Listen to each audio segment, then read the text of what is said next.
Hi welcome to my channel. ಯಾರೆಲ್ಲ ಇನ್ನು ನನ್ನ ಚಾನಲ್ನ ಸಬ್ಸ್ಕ್ರೈಬ್ ಮಾಡ್ಕೊಂಡಿಲ್ಲ ದಯವಿಟ್ಟು ಸಬ್ಸ್ಕ್ರೈಬ್ ಮಾಡಿಕೊಂಡು ಕತೆ ಕೇಳಿ.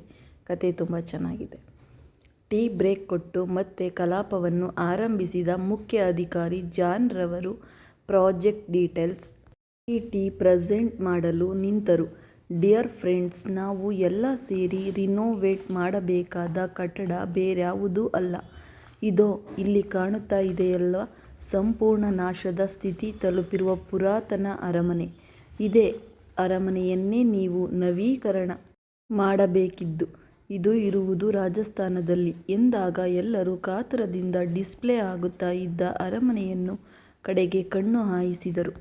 ಅರಮನೆಯ ಮುಂದೆ ದೊಡ್ಡದಾದ ನಾಮಫಲಕ ವಸುಂಧರಾ ಅರಮನೆ, ದೊಡ್ಡದಾದ ನಾಮಫಲಕ ವಸುಂಧರಾ ಅರಮನೆ. ಪರದೆಯ ಮೇಲೆ ಮೂಡುತ್ತಾ ಇದ್ದುದನ್ನೇ ಕಣ್ಣು ಬಿಟ್ಟು ನೋಡುತ್ತಾ ಕುಳಿತಿದ್ದವರು ಒಮ್ಮೆ ವಸುಂಧರಾ ಕಡೆಗೆ ತಿರುಗಿ ನೋಡಿದರು. ಆಗ ಜಾನ್ ರವರು ಮಾಡಿದ ತಮಾಷೆಗೆ ಎಲ್ಲರೂ ಜೋರಾಗಿ ನಕ್ಕು ಬಿಟ್ಟಿದ್ದರು. ನೋಡಿ ಮಿಸ್ ವಸುಂಧರಾ, ನಿಮ್ಮ ಪ್ಯಾಲೇಸ್ ಅಲ್ಲಿದೆ. ನೀವು ಅದೇ ಪ್ಯಾಲೇಸ್ಗೆ ಹೋಗಬೇಕಾಗಿದೆ. ನನಗನಿಸುತ್ತೆ ಹೋದ ಜನ್ಮದಲ್ಲಿ ನೀವು ಹೇಳಿದಂತೆ ಅರಮನೆ ಕಟ್ಟಿಲ್ಲ ಎಂದು. ಅದನ್ನು ನವೀಕರಿಸಲು ಜನ್ಮದಲ್ಲಿ ಈ ಕೆಲಸ ನಿಮಗೆ ಸಿಕ್ಕಿದೆ ಅನ್ಸುತ್ತೆ. ಇದ್ರೂ ಇರಬಹುದು ಸರ್. ರಾಜಸ್ಥಾನದ ಜೈಪುರದಲ್ಲಿ ಇರುವ ಅರಮನೆ ಇದು. ಆಗಿನ ಕಾಲದಲ್ಲಿ ಬಹಳ ಹೆಸರುವಾಸಿಯಾಗಿದ್ದ ರಾಜ ರವಿವರ್ಮನ ಆಳ್ವಿಕೆಯಲ್ಲಿ ಇದ್ದದ್ದು. ಮಕ್ಕಳೇ ಇಲ್ಲದ ದಂಪತಿಗಳಿಗೆ ಬಹಳ ವರ್ಷಗಳ ನಂತರ ರಾಜಮನೆತನಕ್ಕೆ ಸಂತಾನ ಭಾಗ್ಯ ಕರುಣಿಸಿದ್ದಳು ತಾಯಿ ದುರ್ಗೆ. ನವಮಾಸಗಳ ತುಂಬಿದ ಪತ್ನಿ ಶಕುಂತಲಾರವರು ಪತಿಯಲ್ಲಿ ಕುದುರೆಯ ರೇಸ್ ನೋಡಬೇಕು ಎಂದು ಆಸೆಯಾಗುತ್ತಾ ಇದೆ. ಇಚ್ಛೆಯನ್ನು ವ್ಯಕ್ತಪಡಿಸಿದಾಗ ಅರಮನೆಯಿಂದ 10 ಕಿಲೋಮೀಟರ್ ದೂರವಿರುವ ವಿಶಾಲವಾದ ಮೈದಾನದಲ್ಲಿ ಅದಕ್ಕೆ ಏರ್ಪಾಟು ಮಾಡಿದ್ದ ರಾಜ ರವಿವರ್ಮ. ಸ್ಪರ್ಧೆಯನ್ನು ನೋಡುತ್ತಾ ಮೈಮರೆತಿದ್ದ ರಾಣಿಗೆ ಪ್ರಸವ ವೇದನೆ ಕಾಣಿಸಿಕೊಂಡಾಗ ಅಲ್ಲಿಯೇ ಹೆಣ್ಣು ಮಗುವಿಗೆ ಜನ್ಮ ಕೊಟ್ಟಿದ್ದರು.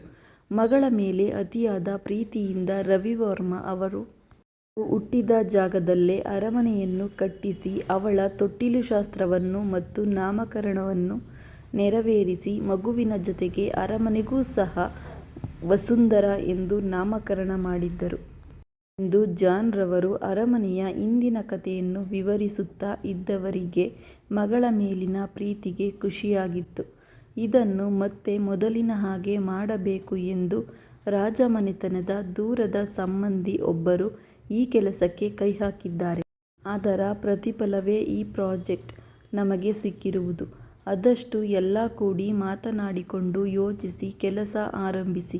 ಎಲ್ಲರೂ ನಿಪುಣತೆ ಹೊಂದಿರುವವರೇ ಇರುವಾಗ ಎಲ್ಲರೂ ಇಲ್ಲಿಂದ ರಾಜಸ್ಥಾನಕ್ಕೆ ಹೊರಡಬೇಕಿದೆ. ಅದಕ್ಕೆ ಬೇಕಾದ ಸಿದ್ಧತೆಯೆಲ್ಲವನ್ನೂ ಮಾಡಿಕೊಳ್ಳಿ ಎಂದ ಜಾನ್ ಅವರನ್ನು ಕಳುಹಿಸಿಕೊಟ್ಟರು. ಎಲ್ಲರೂ ಮತ್ತೊಮ್ಮೆ ತಮ್ಮ ತಮ್ಮ ಪರಿಚಯ ಮಾಡಿಕೊಂಡು ಮೊಬೈಲ್ ನಂಬರ್ ಎಕ್ಸ್ಚೇಂಜ್ ಮಾಡಿಕೊಂಡು ಹೊರಟರು. ಇನ್ನು ಅಲ್ಲೇ ಇದ್ದ ವಸು ವಿದ್ವತ್ ಹತ್ತಿರ ಬಂದ ಜಾನ್, ಮಿಸ್ಟರ್ ವಿದ್ವತ್, ನೀವಿಬ್ರು ಕರ್ನಾಟಕದವರು ಅನ್ಸುತ್ತೆ ಅಲ್ವಾ? ಹೌದು ಸರ್. ಒಳ್ಳೇದೇ ಆಯ್ತು. ನೀವಿಬ್ಬರು ಸೇರಿ ಒಂದು ವಾಟ್ಸಾಪ್ ಗ್ರೂಪ್ ಮಾಡಿ ಅದಕ್ಕೆ ಉಳಿದವರನ್ನು ಆ್ಯಡ್ ಮಾಡಿ. ಹಾಗೆ ಇದು ಪ್ರಾಜೆಕ್ಟ್ಗೆ ಸಂಬಂಧಪಟ್ಟ ಫೈಲ್. ಇಬ್ಬರು ಸೇರಿ ಸ್ಟಡಿ ಮಾಡಿ ರಿಪೋರ್ಟ್ ಪ್ಲಾನಿಂಗ್ ಎಲ್ಲನೂ ರೆಡಿ ಮಾಡಿ. ಹ್ಯಾವ್ ಎ ಸೇಫ್ ಜರ್ನಿ ಎಂದಾಗ ವಸುಂಧರಾ ಮತ್ತು ವಿದ್ವತ್ ಅವರಿಬ್ಬರ ಕೈಕುಲುಕಿ ಅಲ್ಲಿಂದ ಏರ್ಪೋರ್ಟ್ ಕಡೆಗೆ ಹೊರಟರು. ಸರ್ಪದ ಮುಂದೆ ತನ್ನ ಕಾರ್ಯ ಯಾವುದೂ ನಡೆಯದೆ ಅವಮಾನಕ್ಕೆ ಒಳಗಾದ ಮಂತ್ರಾಕ್ಷನ ಮನದಲ್ಲಿ ಅಸಮಾಧಾನದ ಜ್ವಾಲೆ ಭುಗಿಲೆದ್ದಿತು. ಅದರ ಜೊತೆಗೆ ಬಿಳಿಯ ನಿರಾಕಾರ ಹೊಗೆಯೊಂದು ಯಾರನ್ನೋ ಅರಸುತ್ತಾ ಇರುವುದು ಅವನ ಗಮನಕ್ಕೆ ಬಂದಿತು. ಅದನ್ನು ತಿಳಿಯಲೇಬೇಕೆಂದು ಒಂದು ಅಗಲವಾದ ಎಲೆಯನ್ನು ಇಟ್ಟು ಅದರ ಮೇಲೆ ಕುಂಕುಮವನ್ನು ಹರಡಿದವನು ನಿರಾಕಾರವಾದ ಬಿಳಿಯ ಹೊಗೆಯನ್ನು ಸ್ಮಶಾನದಲ್ಲಿ ಇದ್ದುಕೊಂಡೇ ಅದರ ಚಲಾವಲನದ ಮೇಲೆ ಕಣ್ಣಿಟ್ಟನು. ಇದನ್ನು ನಮ್ಮ ಕಡೆ ಅಂಜನ ಹಾಕಿ ನೋಡುವುದು ಅನ್ನುವರು. ಕೊನೆಗೂ ರಾತ್ರಿ 11:50 ಸಮಯಕ್ಕೆ ಸರಿಯಾಗಿ ಮಯೂರಪುರದ ಸ್ಮಶಾನವನ್ನು ಬಿಟ್ಟು ಹೊರಟ ನಿರಾಕಾರ ಹೋಗಿ ತಲುಪಿದ್ದು ಅದೇ ಪಾಳು ಬಿದ್ದಿದ್ದ ಅರಮನೆಯನ್ನು. ಅದು ಹೋಗುತ್ತಾ ಇದ್ದುದನ್ನು ನೋಡುತ್ತಿದ್ದ ಮಂತ್ರಾಕ್ಷನ ಮುಖದಲ್ಲಿ ಮಂದಹಾಸ ಮೂಡುತ್ತಾ ಇದ್ದರೆ ನಿರಾಕಾರ ಅರಮನೆಯ ಗೇಟ್ ತಲುಪಿದ್ದೇ ಅದರ ಹಿಂದೆಯೇ ಇದ್ದ ಅನಾಮಿಕ ಶಿವನ ಭಸ್ಮವನ್ನು ತಂದು ಗೇಟಿನ ಹೊರಗೆ ಉದ್ದಕ್ಕೂ ಹಾಕಿಬಿಟ್ಟ. ಇಷ್ಟೊತ್ತು ಕಣ್ಣಿಗೆ ಕಾಣುತ್ತಾ ಇದ್ದರೂ ಒಮ್ಮೆಲೆ ಕತ್ತಲೆಯ ರೂಪ ಪಡೆದು ಬಿಟ್ಟಿತ್ತು. ಆಗಲೇ ಅಲ್ಲಿದ್ದ ಎಲೆಯ ಬೆಂಕಿ ಹತ್ತಿಕೊಂಡು ಉರಿದು ಹೋಯಿತು. ರುದ್ರಾಕ್ಷನಂತೂ ಪದೇ ಪದೇ ಆಗುತ್ತಾ ಇದ್ದ ಸೋಲಿಗೆ ಕುಪಿತನಾಗಿ ಒಳ್ಳೆ ಹುಚ್ಚನಂತೆ ಆರ್ಭಟಿಸಲು ನಿಂತನು. ಎಲ್ಲ ಮೋಸ ತಾಯಿ, ಈ ನಿನ್ನ ಮಗನಿಗೆ ಆಗುತ್ತಾ ಇರುವ ಅನ್ಯಾಯ ನಿನ್ನ ಕಣ್ಣಿಗೆ ಕಾಣುತ್ತಾ ಇಲ್ವಾ? ಇದೆಂಥ ಪರೀಕ್ಷೆ ತಾಯಿ? ಕಾರಣ ನನಗೆ ತಿಳಿಯಲೇಬೇಕು.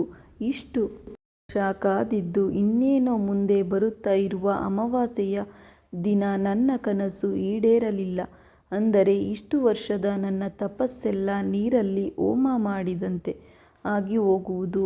ಆಗಾಗ್ಗೆ ಕೊಡದು ಎಂದವನೇ ಒಮ್ಮೆಲೆ ಕೂಗು ಹಾಕಿದ್ದ. ಅಗೋಚರ ಎಂದು ಇದ್ದಕ್ಕಿದ್ದಂತೆ ಆಕಾಶದಲ್ಲಿ ಗುಡುಗು ಸಿಡಿಲಿನ ಆರ್ಭಟ ಶುರುವಾಗಿತ್ತು. ಆಗ ಗಗನದಲ್ಲಿ ಮಿಂಚುವೊಂದು ಮೂಡಿ ನೇರವಾಗಿ ಬಂದು ಮಂತ್ರಾಕ್ಷನ ಎದುರಿಗೆ ಆಕಾರವನ್ನು ಪಡೆದುಕೊಂಡಿತು. ಮುಂದುವರೆಯುವುದು. ದಯವಿಟ್ಟು ಸಬ್ಸ್ಕ್ರೈಬ್ ಮಾಡೋದನ್ನು ಮರಿಬೇಡಿ. ಧನ್ಯವಾದಗಳು.